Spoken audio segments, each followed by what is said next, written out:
Osimeh not to go to Chelsea. Ẹni tó jẹ́ gbajúgbajà òjíṣẹ́ Ọlọ́run lórílẹ̀‐èdè Nàìjíríà Primate Elijah Ayọ̀délé ló ti pagi ìkìlọ̀ fún agbábọ́ọ̀lù ọwọ́ iwájú fún orílẹ̀‐èdè Nàìjíríà Victor Osimeh látàrí bó ṣe ń palẹ̀mọ́ láti kúrò nínú ikọ̀ agbábọ́ọ̀lù Napoli lọ sínú ikọ̀ agbábọ́ọ̀lù Chelsea.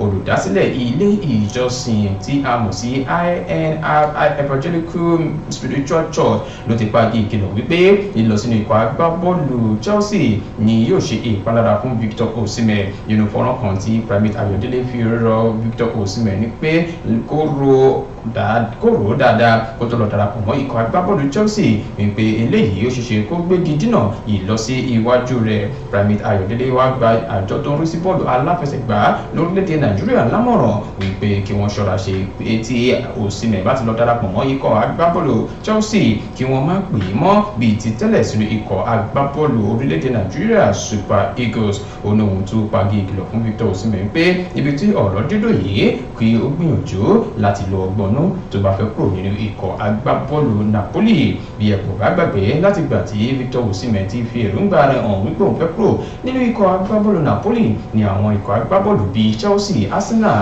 àti PSG ti nawọ́ sókè láti rà á.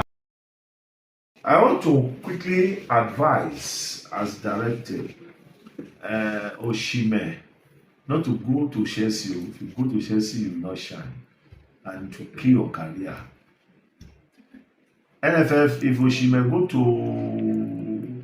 to Chelsea, don't call him. Don't call him.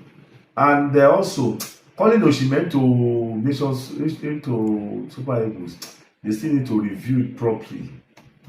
We have what it takes to go to World Cup now and Nations Cup.